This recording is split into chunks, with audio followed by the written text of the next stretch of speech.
The phone rang, slicing through the salty air of my beach vacation. "Mr. Sullivan, your house is on fire." "It seems to be an unfortunate accident." I stood frozen, heart hammering, sand still gritty between my toes. 15 years in the justice system had drilled one truth into me: there are no accidents when you've refused to pay a $600 a month protection fee to a neighborhood homeowners association with zero legal standing. They wielded lighters and arrogance like weapons. I had one choice: let them torch everything my family had built or deploy every skill I'd honed to make this HOA the architects of their own downfall.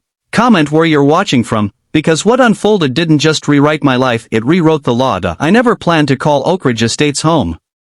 But last spring, when my wife, Claire, was diagnosed with stage 3 lymphoma, living 30 minutes from New England's premier oncology center became non-negotiable. At 48, after a career delivering justice, I craved a quieter existence. The real estate agent, a nervous woman named Margaret, hesitated as I signed the closing papers. "Oakridge is a charming community, Mr. Sullivan," she said, her smile strained. "Just read the neighborhood guidelines thoroughly." I barely registered her words, my mind on how Claire would navigate the staircase on her weakest days, not some HOA fine print. To avoid unwanted attention, I told neighbors I was a remote software engineer. My actual role, a federal judge specializing in corruption and organized crime, came with baggage I preferred to leave unpacked. We'd barely settled in when a sharp knock echoed through our box-strewn living room. Barbara Whitfield stood on our porch, blonde hair sculpted, clutching a clipboard like a scepter. Her smile was all teeth, no warmth. "I'm Barbara, president of the Oakridge Estates HOA," she announced, extending a manicured hand. "Welcome to our community." Everything about her screamed control, from her pressed pantsuit to the way her eyes scanned our unpacked chaos. "Thank you," I said, shaking her hand briefly. "I'm David Sullivan. My wife, Claire, and daughter, Sophia, are upstairs." Barbara thrust a thick folder at me. "Your HOA registration packet. The monthly fee is $600, due the 1st. We'll need your banking details for auto withdrawal by tomorrow." I frowned. "My contract explicitly states this property is exempt." Her smile tightened, like a noose. "Your agent was misinformed. All homes in Oakridge fall under our jurisdiction. Everyone pays."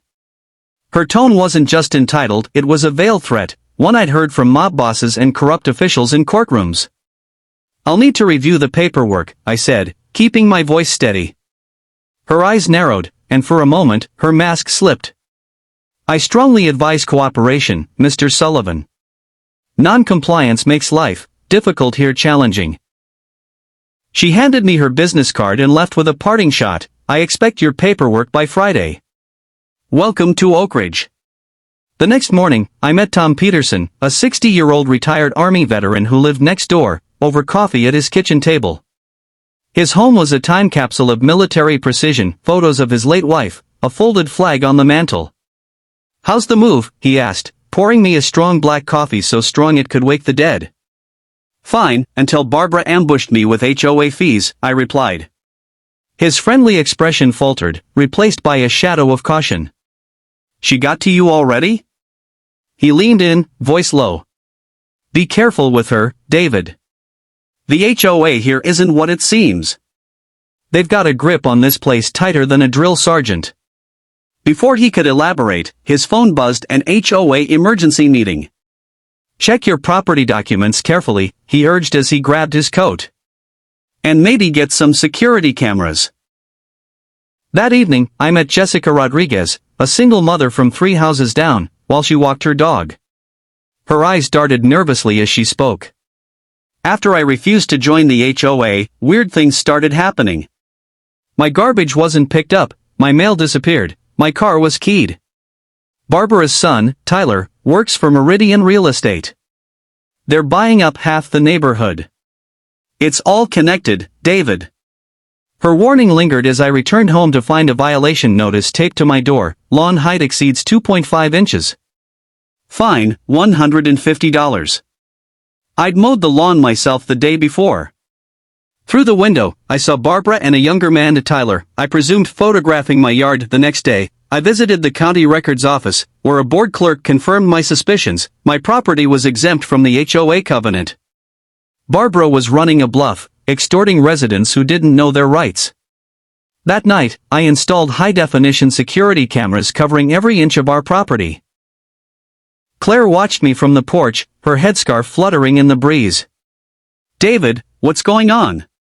This isn't like you. I tightened the last camera mount. Just being cautious, sweetheart. The HOA's policies seem off. Later, as I tested the feeds, an email from Barbara pinged, final notice. Your refusal to join the Oakridge HOA will result in escalating consequences. Before becoming a software engineer, I'd spent years dismantling complex criminal networks. A greedy HOA president with perfect acrylic nails didn't faze me. What Barbara didn't know was that my cameras were rolling from day one. And what they captured that night made me call an old friend from the justice system. At dawn, Sophia's scream jolted me awake. My 16-year-old daughter stood at the window, horrified. Our car was covered in bright red spray paint. Join HOA or leave. Claire, pale beneath her headscarf, whispered, who would do this? I checked the footage on my phone. At 3:17 a.m. Tyler and another man, faces half hidden by hoodies, defaced our car. I saved the video to a secure cloud before showing Claire and Sophia. I'm calling the police, I said, keeping my voice calm. The responding officer was sympathetic but useless. Without clear facial ID, we can't do much, he said, scribbling notes. Later, I learned the police chief was Barbara's brother-in-law. The local system was tainted that afternoon. While Claire was at chemotherapy, I consulted a real estate attorney, Ellen Carver, who confirmed my exemption. But this harassment pattern is alarming, she said, adjusting her glasses. Without mediation, these disputes can turn nasty. Back home, Claire sat at the kitchen table, hands wrapped around a cold mug of tea. The mothers at Sophia's school are avoiding me, she said quietly. I overheard someone say we're trouble, dragging down property values. Her eyes met mine. David, what's really going on? I sat beside her, laying out everything. Barbara's threats, the fake violations, Jessica's warnings, the footage. This isn't about lawn height. We're in their way. Claire squeezed my hand. Then we build a case. You taught Sophia to stand up to bullies with facts, not fists. Let's do the same. I attended Barbara's next HOA meeting, sitting quietly in the back of the community center. She stood at the podium, voice dripping with authority. Some residents are questioning our authority, she said, her gaze locking onto me. The Oakridge HOA protects your property values. Those who undermine us threaten your investments. She vaguely referenced criminal elements, glancing my way repeatedly, implying I had a shady past. Murmurs rippled through the crowd. After the meeting, neighbors hustled to their cars, avoiding me. Only Tom and Jessica approached. That was low, even for her, Tom muttered. Jessica nodded. She's scared. You've got proof your house is exempt. Across the parking lot, Barbara held court with her loyalists. I needed to know her endgame. The next day, a forged letter on fake city letterhead claimed our house violated non-existent building codes. More disturbing, HOA records showed penalty fees flowing into Barbara's personal accounts, not community funds. That night, Claire broke down. The hospital called. Someone tried accessing my medical records, posing as our insurer. Someone was digging into our lives. Security footage showed Tyler and two men sneaking into our backyard, destroying Claire's garden, her sanctuary during treatment, and leaving a note stabbed into the grass. Accidents happen to those who don't listen. All captured in crisp 4K. I contacted a private investigator, Paul Grayson, an old contact from my judicial days. His report landed fast. Barbara faced fraud charges in Connecticut 5 years ago but slipped through. Tyler had a sealed juvenile record and worked for Meridian Real Estate, which was buying Oakridge properties for a proposed commercial complex. Most damning, Paul uncovered a plan to convert our neighborhood into a $200 million development once enough homes were acquired. The HOA was their muscle, intimidating owners into selling cheap. The police dismissed my vandalism complaints as petty disputes. Barbara had no idea she'd crossed a federal judge. Of flyers appeared in mailboxes, hinting I was a criminal without naming me. Libel laws still applied.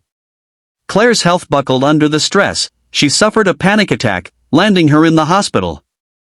Sophia came home in tears after classmates taunted, "Criminal's kid." I upgraded our defenses, hidden cameras, portable audio recorders for every HOA interaction. Tom helped install them, his military precision invaluable. Been waiting years for someone to take her down, he admitted, securing a camera by the fence. Most folks cave or leave. Why did he stay? His face darkened.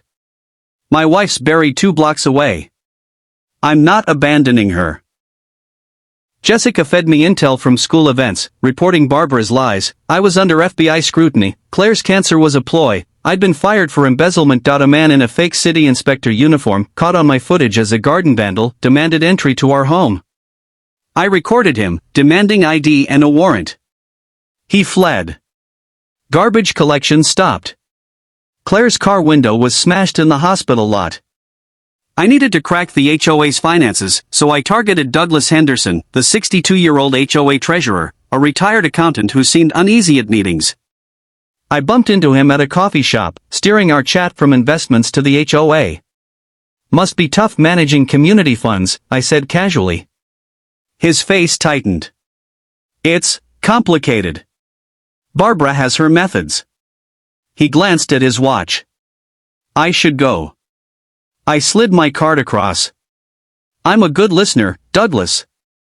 The situation at Sophia's school worsened. Students chanted "Criminal's kid" at lunch until a teacher intervened. The principal was apologetic but firm. "We can't control community rumors." A forged letter claimed our house faced foreclosure for fake violations. Claire's panic attack returned, her heart rate spiking. In her hospital room, watching monitors beep, I vowed to end this. At the next HOA meeting, I sat in the front row with a binder of documents. When Barbara opened the floor, I stood. "I request the HOA's financial statements for the past 3 years, specifically penalty fee allocations." Her smile froze. "Those are board private." I held up the bylaws. Section 7, Paragraph 3 mandates transparency. The room buzzed. Douglas, at the side table, stared at his hands. Barbara adjourned abruptly, but neighbors eyed her with new suspicion. That night, Douglas appeared at my door, sweating. "We can't talk here." In my office, he handed me a flash drive. "Barbara's been siphoning HOA funds for years. Tyler's company gets inflated contracts. They use fines to buy properties." He swallowed. I knew for months but was scared. They threatened my daughter's job when I questioned an expense. As he left, my phone buzzed. An unknown number. "Need to talk about Barbara." "I have info." Outside, a camera flash glinted from a parked car. They were watching, but I had a plan honed by years in the justice system. In Tom's basement, I met 5 families who'd faced HOA harassment but feared speaking out. A young couple shared how Barbara threatened child services over fee disputes. An elderly man recounted his garden dying when his sprinklers were cut off, followed by a fine. I recorded their stories, adding them to my evidence. Barbara and Tyler sensed my investigation. A fake cop with no badge demanded entry for disturbance complaints. Our electricity died, our fuse box tampered with. Claire was confronted by Barbara after chemo. "Your husband's making enemies," Barbara hissed.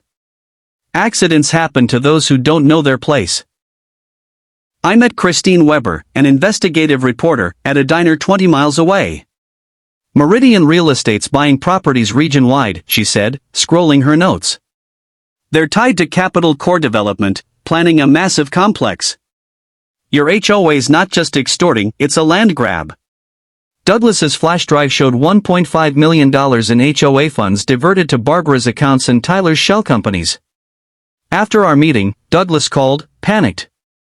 "Barbara knows I talked. She threatened to expose my past." I assured him his testimony was safe and gave him an FBI contact. The breaking point came when Sophia collapsed at school, unresponsive. The doctor found prescription stimulants in her system. Sophia took no meds. Cafeteria footage showed Brenda Wilson, an HOA board member, tampering with Sophia's water bottle. I called James Reynolds, my justice system ally. This is mail fraud, extortion, assault of a minor, he said. You need federal action, but they must admit intent. I planted a recording device in a peace lily delivered to Barbara with a conciliatory note. That night, she met Tyler and board members. We need Sullivan's house gone, she said. A fire, insurance pays, he leaves. My pulse raced. They were planning arson. I moved Claire and Sophia to a hotel under an alias, calling it a getaway. I installed fire alarms linked to the fire department and spread word I'd be away on business. From a motel 3 miles away, I monitored my cameras. At 2:15 a.m., Tyler and 2 men splashed gasoline in my garage and lit a match. Alarms blared, sprinklers doused the flames, and firefighters arrived. The blaze gutted the garage and part of the first floor. Barbara appeared at the scene, crocodile tears ready. Such a tragedy. If you joined the HOA, our safety checks might have caught this electrical fault. I played along. Electrical? Her smile was smug. Old wiring, you know. Tyler's company can buy the lot, simplify things. The police, tied to her husband's golf buddy, the chief, called it an accident after a cursory look. I maintained my defeated act, slumping around the damaged house while Barbara gloated. Jessica called, sobbing. Tyler threatened her home next, offering 40% below market value. I met FBI agents, revealing I was Judge David Sullivan. I handed over financial records, resident testimonies, arson footage, and Barbara's recorded arson plot. This is racketeering across state lines, the lead agent said. We want the whole network, including Capital Corp. I agreed to play broken while they built the case. Barbara's HOA meeting crowed about my decision to sell.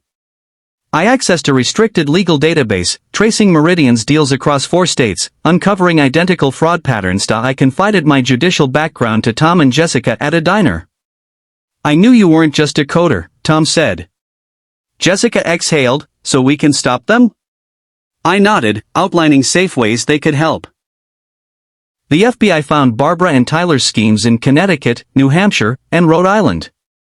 Tyler, unraveling, tried deleting emails and threatened Douglas, who'd resigned as treasurer. I called Barbara, voice-weary. I'm considering selling. She proposed a meeting at Greenwood Legal, Meridian's firm. There, she and Tyler offered 60% of my home's value. Accidents happen, Barbara said when I mentioned the fire. And Sophia's illness? She smirked. Kids get sick. 3 FBI agents entered. Barbara and Tyler Whitfield, you're under investigation for fraud, extortion, and arson. Barbara's face collapsed. Who are you? An agent answered, you've been targeting Federal Judge David Sullivan. Barbara, Tyler, the police chief, and 6 others were arrested. At a community meeting, I revealed my identity. I'm Judge David Sullivan, a federal judge for 15 years. I uncovered a multi-million-dollar fraud scheme here. The trial gripped the nation. I testified about the harassment, Sophia's drugging, the arson. Evidence overwhelmed, financial records, footage, testimonies, Barbara's own words. Barbara got 23 years for racketeering, fraud, extortion, and conspiracy to commit murder. Tyler, with a plea deal, got 12. Others received 5 to 15 years. Seized assets compensated victims. The case birthed a Senate HOA reform committee, with me drafting legislation. Claire finished treatment, her prognosis hopeful. Sophia healed with therapy. The neighborhood elected Tom and Jessica to a transparent HOA, cutting dues by 70%. A year later, our restored home hosted a barbecue. Neighbors laughed where threats once stood. A new couple asked, "Why's this place so great?" I smiled. Welcome to the neighborhood where no one burns your house for saying no to the HOA. Thanks for diving into HOA Tales Unraveled.